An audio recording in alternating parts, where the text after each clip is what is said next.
Have you ever walked into your living room only to find your dog stretched out right in the middle of the couch, looking as if they own the place? It's almost as if they've claimed that spot as their personal throne, and you're just a guest in their kingdom.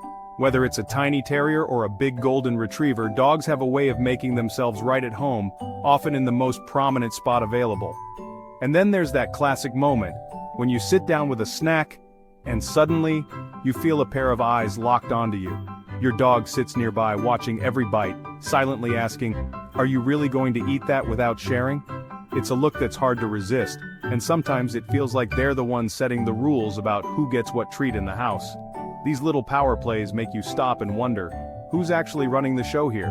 Is it you, or is it your four-legged friend who's quietly calling the shots? The idea of dogs as tiny furry CEOs isn't just a funny internet meme, it's a concept that pops up everywhere, from movies and cartoons to the advice you hear from dog trainers and pet experts. We love to imagine our dogs as little bosses, managing the household with a wag of their tail and a well-timed bark. Maybe your dog brings you the leash when it's time for a walk, as if they're scheduling your day for you. It's almost like they're saying, "Let's go, I've got your calendar right here." Or perhaps your dog insists on sleeping on your bed, somehow managing to take up more space than seems physically possible.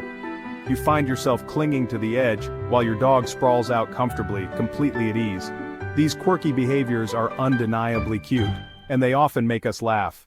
But at the same time, they leave us scratching our heads, wondering what's really going on in those furry little minds. Are they just being silly, or is there a deeper meaning behind their actions? Are our dogs truly trying to be the alpha, the leader of the pack, the one in charge of the household? Or are they simply expressing their personalities and needs in the only way they know how?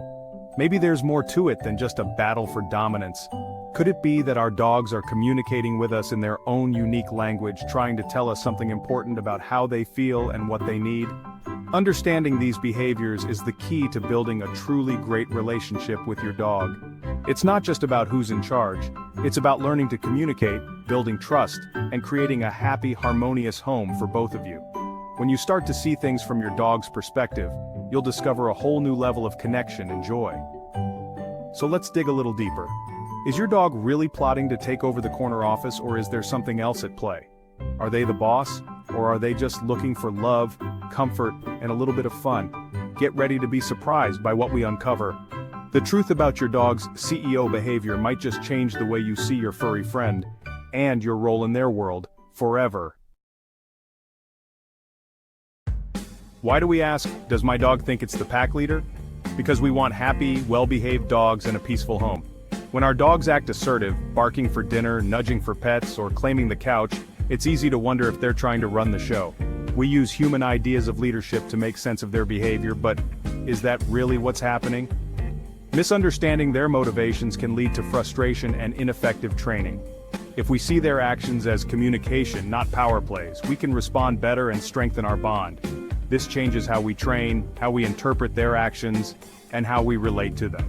So, where did this whole alpha dog idea even come from? Let's find out. It's quite a story. The alpha dog myth has been around for decades, shaping the way people think about their relationship with dogs. You've probably heard someone say you need to be the pack leader or the alpha in your home, but where did this idea actually come from? Why do so many people believe that dogs are constantly trying to dominate us, and that we need to assert our authority to keep them in line? It all started with early studies of captive wolves back in the mid-20th century. Scientists observed groups of unrelated wolves taken from different places and forced to live together in artificial enclosures. These wolves, under stressful and unnatural conditions, often displayed a lot of competition, aggression, and fighting as they tried to establish some kind of order.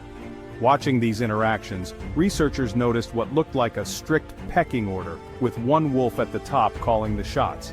They coined the term alpha wolf to describe the leader of the pack, and this idea quickly caught on.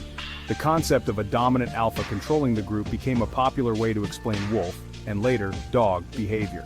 Since dogs are descended from wolves, people assumed that dogs must act the same way in our homes. The logic seems simple. If wolves have an alpha, then surely dogs need one too. This led to the belief that, as dog owners, we must constantly show our dominance to prevent our pets from taking over the household. This thinking gave rise to dominance-based training methods, which became incredibly popular.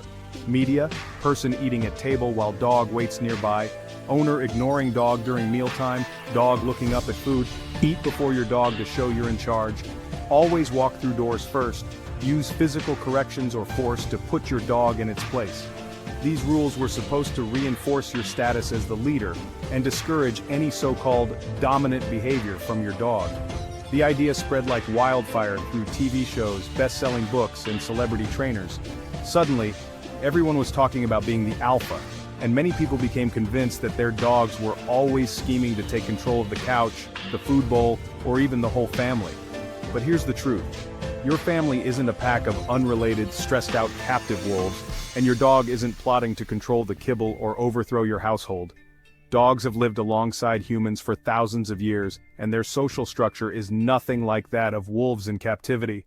Applying the alpha wolf model to pet dogs is a big misunderstanding. It's based on outdated science and doesn't reflect how dogs actually think or behave in our homes. Today, modern science and dog behaviorists know better. We now understand that dogs thrive on cooperation, trust, and clear communication, not fear or dominance.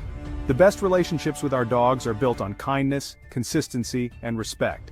Science has moved on, and so should we. For decades, our understanding of wolf behavior, and by extension dog behavior, was shaped by early studies of wolves kept in captivity. But here's the catch: those early wolf studies were deeply flawed. The wolves observed were not living in their natural environment. They were unrelated individuals forced to coexist in confined spaces, which led to unnatural behaviors. Captive wolves, stressed and unable to form natural bonds, often displayed aggression and constant power struggles, but this is not how wolves behave in the wild. Thanks to modern research, scientists have now spent years observing wild wolf packs in their natural habitats. What they found is a world apart from the old narrative. Wild wolf packs are in fact family units. Cohesive groups led by a breeding pair, usually the parents, who guide and care for their offspring. Instead of endless battles for dominance, these packs are built on cooperation, communication, and strong social bonds. The so-called alpha wolf is not a ruthless dictator but simply mom or dad, leading with experience and nurturing their young. The family works together to hunt, raise pups, and protect each other, much like a human family. Now, let's talk about dogs. While dogs share ancestry with wolves, they have been domesticated for thousands of years. Over this time, dogs have evolved alongside humans, adapting to our lifestyles and forming unique bonds with us. Their social structures have changed dramatically from their wild ancestors. Studies of free-ranging dogs, those that live in human communities but aren't pets, reveal that their social groups are much looser and more flexible than wolf packs. These dogs form casual associations, often coming together for food or companionship, but without rigid hierarchies or constant power struggles. Among both free-ranging and pet dogs, social life is less about fighting for the top spot, and more about building relationships, cooperation, and mutual understanding. Dogs thrive on positive interactions, play, and clear communication. Unfortunately, the outdated idea that we must dominate our dogs to earn their respect has led to training methods that can create fear, anxiety, and confusion. Trying to be the alpha by using harsh discipline doesn't foster respect, it damages trust. Instead, science shows that dogs are individuals who learn best through kindness, patience, and positive reinforcement. When we communicate clearly and reward good behavior, our dogs feel safe, confident, and eager to learn. Embracing this new perspective transforms the way we train and live with our dogs. It encourages stronger bonds, better behavior, and happier lives for both dogs and their humans. It's time to leave the old dominance model behind and move forward with compassion, understanding, and science on our side. If dogs aren't trying to be the boss, what do they want? Companionship and security. Dogs are social, but their drive is about connection, not dominance. They want attention, play, food, comfort, and love, not power. When your dog jumps up or nudges your hand, they're seeking interaction, not control. Dogs are smart. They repeat behaviors that get them what they want. Our job isn't to dominate, but to guide and teach them what works in our world. Think of yourself as a guide or parent, not a dictator. Rules and boundaries matter, but they're taught with kindness and consistency. It's about partnership, not power struggles.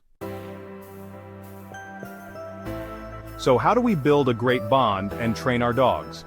Positive reinforcement is the answer. Reward the behaviors you want, sitting politely, coming when called, with treats, praise, or play. This makes learning fun and builds trust. Forget harsh dominance tactics, be a patient, consistent guide. Break behaviors into small steps and celebrate progress. Consistency is key. Everyone in the family should use the same cues and rewards. Clear communication, both verbal and nonverbal, helps your dog feel secure. A secure dog is a happier, better behaved dog. Positive training fosters cooperation, not conflict. That's the real secret to a well-mannered companion. The right gear makes training easier and more fun. A treat pouch keeps rewards handy for instant feedback. Use a front clip harness and a standard leash for better control and communication on walks. Clicker training is a great way to mark good behavior with precision. Click, then treat. Mental stimulation matters too. Puzzle toys, snuffle mats, and slow feeders keep your dog's brain busy. These tools help prevent boredom and unwanted behaviors. A mentally tired dog is a happy, calm dog. Invest in a few good toys to enrich your dog's life. Training should be enjoyable for both of you. Sometimes our dogs act like they're in charge, and it's hilarious. Like the dog who drops a toy on your laptop at playtime, or claims your warm spot on the couch the second you get up, or the pup who barks for dinner or herds you to the treat cupboard. These aren't power plays, they're clever ways to get what they want. Dogs repeat what works, and sometimes that means acting a little bossy. Our job is to teach polite ways to ask and to laugh at their antics. It's all part of the fun of living with dogs. The big takeaway? Understanding your dog's true motivations changes everything. Ditch the alpha myth. Your dog isn't plotting a takeover. They want guidance, love, and clear communication. Positive reinforcement builds a partnership based on trust and respect. See your dog's quirks as communication, not dominance. The pack you build is one of love and shared experiences. Keep learning, keep training, and enjoy the journey together. Share your own funny boss moments or training wins in the comments below.